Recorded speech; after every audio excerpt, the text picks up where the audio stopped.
Thank you, Daryl, and a good day to everyone. I hope you can hear me okay.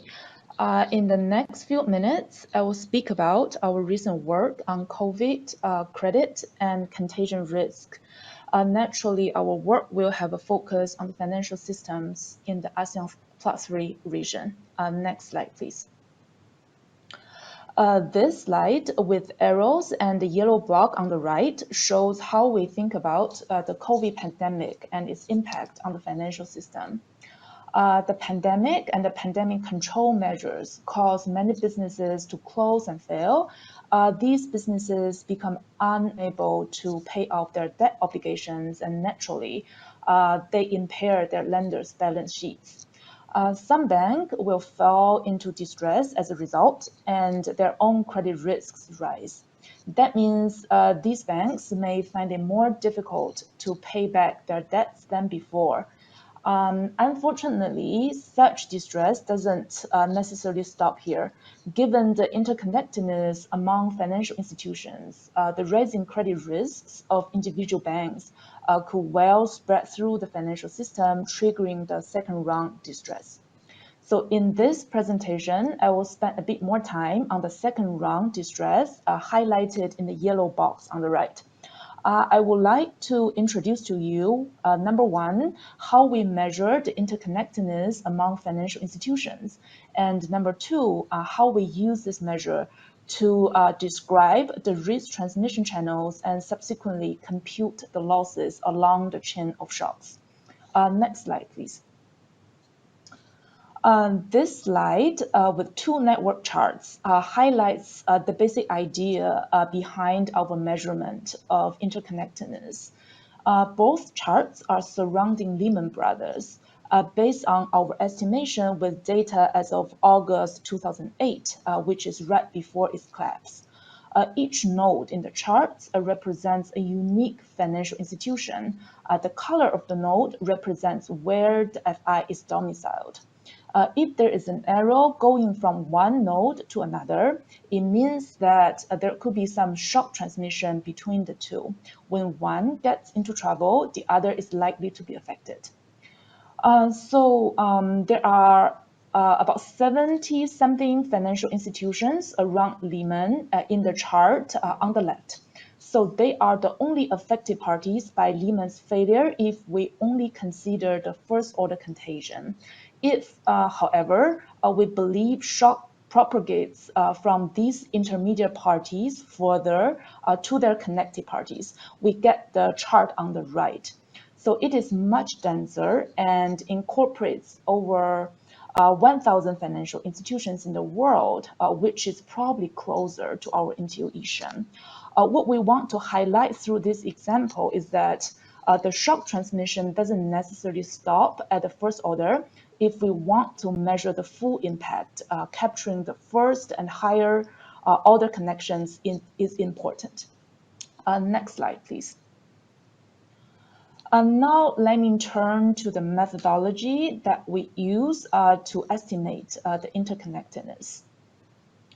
We start with a data set of 2,000 listed financials in the world.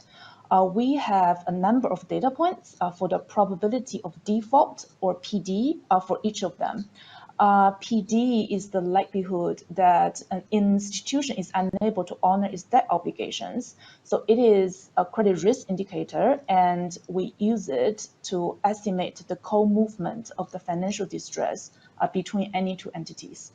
To do that, we regress the PD of J on the PDs of I and all other financial institutions in our sample. By controlling for all the third parties potentially, we are disentangling the direct and first order relationships between I and J.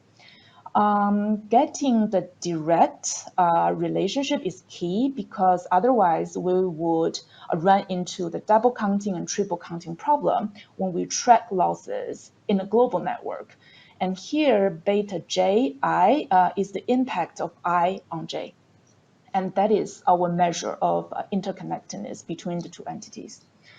Technically, there are too many institutions and therefore too many regressors in the system.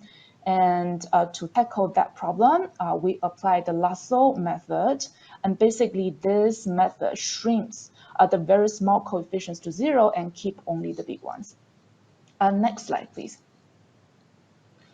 Okay, before turning to the risk analysis on the financial systems in the ASEAN+3 region, let me say a few words on the two metrics that we are going to present in the following slides. The first metric is the collateral damage to the system due to contagion. And we calculated it based on the interconnectedness measure that I just discussed in the previous slide. For comparison, we also provide a second metric, which is the expected losses to the direct creditors due to rising credit risks of the selected banks. The chart on the left illustrates the different parties affected by the credit and contagion risks. So here, A is the bank hit by shock, and its credit risk rises as a result. Given it borrows from B2 and B3, a lower credit quality of A would mean a worsening asset quality in B2 and B3. In this case, we will use the incremental PD and assume the LGD and EAD to compute the expected losses to A's creditors. B1 does not have a lending borrowing relationship with A. However, it could be connected to A via many ways. For example, capital, market transactions, similar shareholders, or market sentiment can all make their financial distress co-move. When A gets into trouble, the PD of B1 could rise, and such contagion could further spread to the Cs. And the creditors of Bs and Cs could suffer a credit loss, and the sum of them is our measure of collateral damage to the broader financial system. Okay, next slide, please. This slide shows us the probability of default of the banking sector in the Asia-Pacific emerging economies.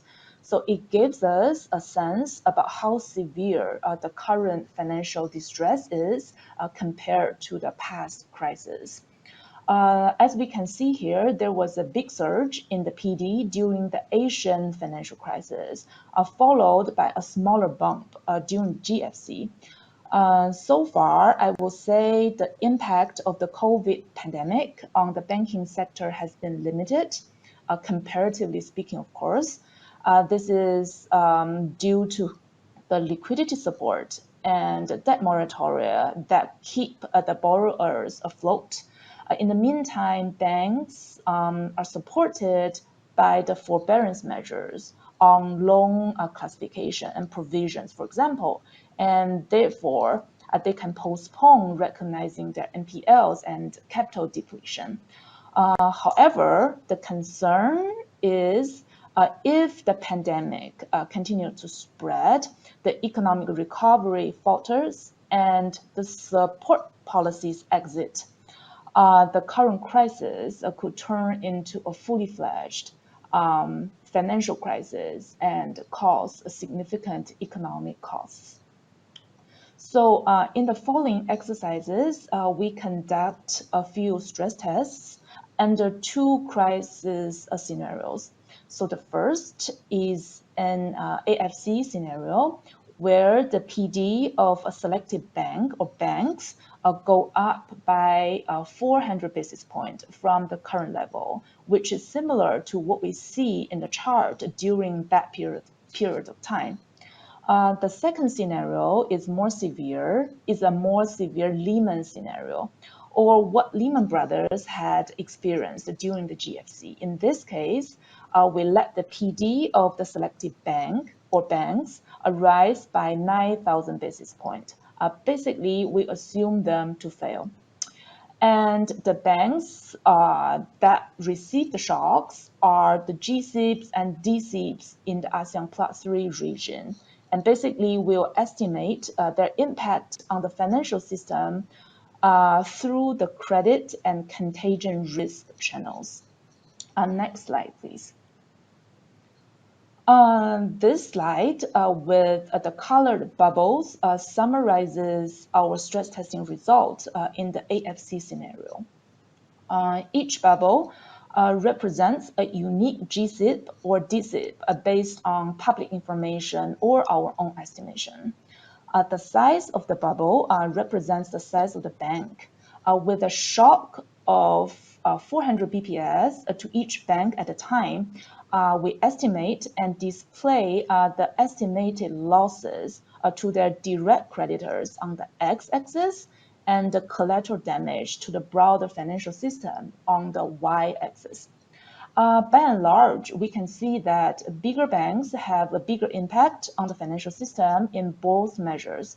However, for some smaller bubbles, such as the yellow and orange ones on the top of the chart, they pose significant collateral damage through contagion, comparable to that caused by the bigger guys.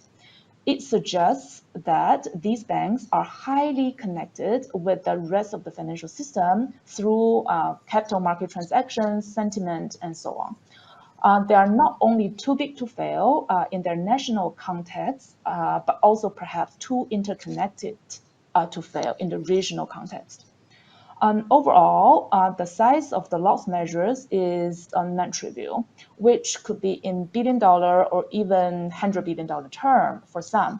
If we think about the creditors that have to absorb these losses, if they don't have sufficient provision or capital buffers, such losses could make them undercapitalized or demand substantial fiscal resources for rescue. Next slide, please. This table in the slide shows the loss estimates through the contagion and credit channels. It also shows the distribution of the collateral damage. The assumption here is that we give an AFC size shock to all GSIP and DSIPs in each banking system.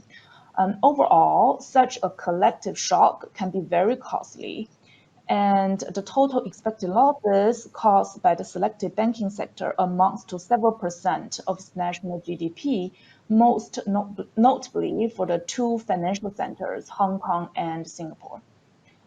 Comparatively speaking, the losses to the direct creditors are larger in magnitude.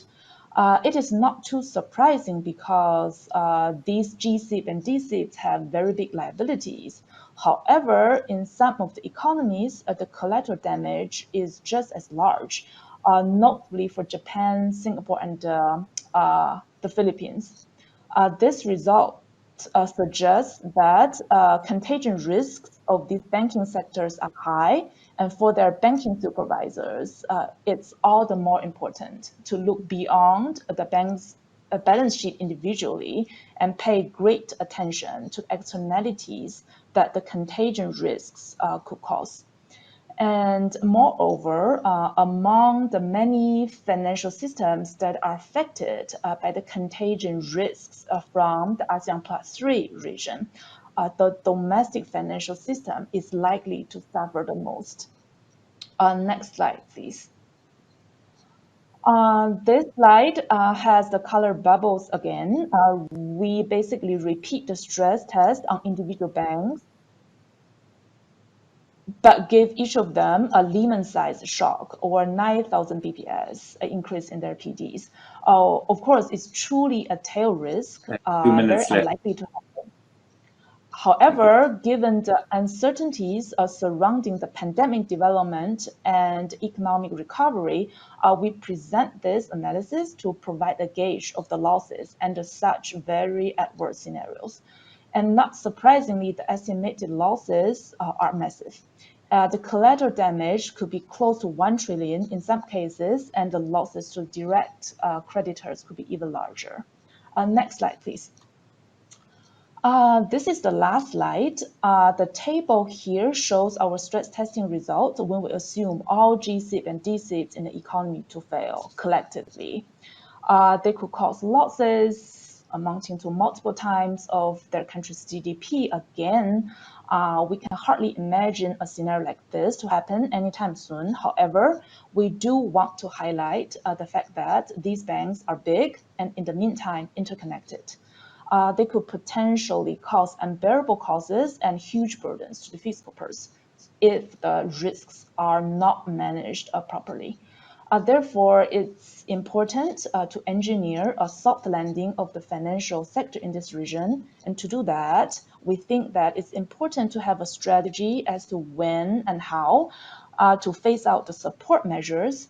We'll also need to plan ahead how to dispose of the NPLs and have a strategy for the burden sharing among all the relevant stakeholders. I'll stop here. Thank you very much.